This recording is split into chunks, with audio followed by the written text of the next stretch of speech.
আসসালামু আলাইকুম। আজকে দেখাবো গাজরের হালুয়া। এর জন্য আমরা তেলের মধ্যে 2টা দারচিনি দিয়েছি এবং গাজর মিহি কুচি করেছি করে এর মধ্যে 1 চিমটি লবণ এবং পরিমাণ মতো চিনি দিয়ে আমরা এটা নেড়ে চেড়ে সিদ্ধ করে নেব। এর মধ্যে সামান্য একটু এলাচ গুঁড়ো দিব এবং আধা চামচ 1 চামচ আমরা এর মধ্যে ঘি দিব। এটা ভালো ফ্লেভারের জন্য এবং এটি টেস্ট করার জন্য আমরা পরিমাণ মতো 4-5 চামচ আমরা এর মধ্যে গুঁড়া দুধ অ্যাড করব। তাহলে এটা খেতে খুবই সুস্বাদু হয়, টেস্টি হয়। আপনারা বাসায় এইভাবে ট্রাই করে দেখবেন। করা অনেক সহজ এবং খেতে খুবই সুস্বাদু, অল্প সময় হয়ে যায় এবং খুবই টেস্টি হয়। সবাই খুব পছন্দ করে, ছোটো বড়। এইভাবে গাজর হালুয়া করে দিলে সবাই খুব খুশি হবে এবং বাচ্চারা খুব মজা করে খাবে। দেখে কতটা সুন্দর লাগছে। এভাবে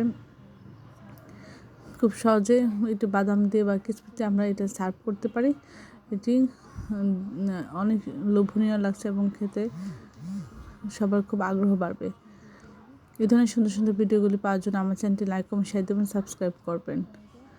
এখন আমরা দেখাবো গাজরের লাড্ডু।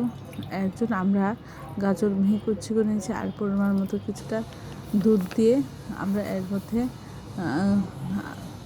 আধা কাপ গুঁড়া দুধ দিয়েছি, দিয়ে পরিমাণ মতো চিনি দিয়ে আমরা এটিকে নেড়ে চেড়ে এটিকে একটু সন্দেশের মতো তৈরি করে নেব। এটি শক্ত ডো হয়ে গেলে আমরা এর মধ্যে আধা চামচ ঘি দিব, দিয়ে নেড়ে চেড়ে সন্দেশের মতো একটু শক্ত ডো করে আমরা এটি নামিয়ে রাখবো। যখন প্যান থেকে এটা উঠে আসবে তখনই আমরা এটি নেড়ে চেড়ে আমরা এটি নামিয়ে নেব।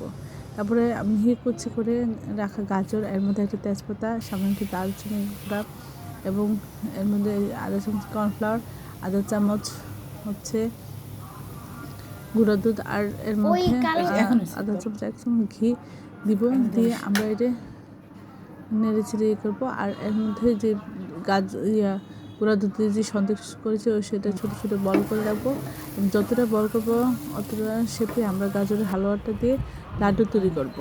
এভাবে হাত দিয়ে প্রথমে ছড়িয়ে দিব, নিয়ে তারপর এর মাঝখানে আমরা ওই গোল সন্দেশটি দিব, দিয়ে আবার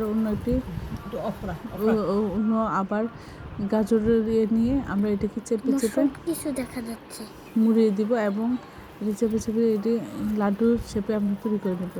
এটি খেতে অসম্ভব মজা হয়েছিল। আপনারা এইভাবে বাসায় ট্রাই করবেন। খুব সহজে এবং অল্প পরিশ্রমে এটা তৈরি করা যায় এবং এটি খেতে খুবই টেস্টি হয়। এই ধরনের সুন্দর সুন্দর ভিডিও পাওয়ার জন্য আমার চ্যানেলটি লাইক, কমেন্ট, শেয়ার দেবেন, সাবস্ক্রাইব করবেন এবং প্রিয়জনকে বেশি বেশি করে শেয়ার দিবেন। তাহলে এই ধরনের সুন্দর সুন্দর ভিডিওগুলো নোটিফিকেশনগুলো দ্রুত আপনাদের চ্যানেলে চলে যাবে। আপনার বাসায় একবার হলে ট্রাই করবেন, তাহলে দেখতে পাবেন এটা যে কতটা সুস্বাদু এবং টেস্টি হয়।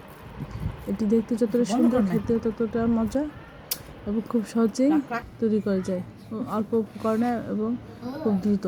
এখন লাড্ডুগুলি তৈরি হয়ে গেলে আমরা এটি গুঁড়া দুধ দিয়ে গোল করে নেব, মুড়িয়ে নিয়ে আমরা এইভাবে পরিবেশন করব। তাহলে খেতে খুবই টেস্টি হবে। আর যাদের কাছে ড্রাই কোকোনাট থাকে তারা ড্রাই কোকোনাট দিয়েও এভাবে মুড়িয়ে নিতে পারে। এই যে দেখুন কাটার পরে এটা কতটা সুন্দর লাগছে এবং কতটা লোভনীয় লাগছে, খেতে অসাধারণ হয়েছিল। আপনারা এভাবে ট্রাই করতে পারেন।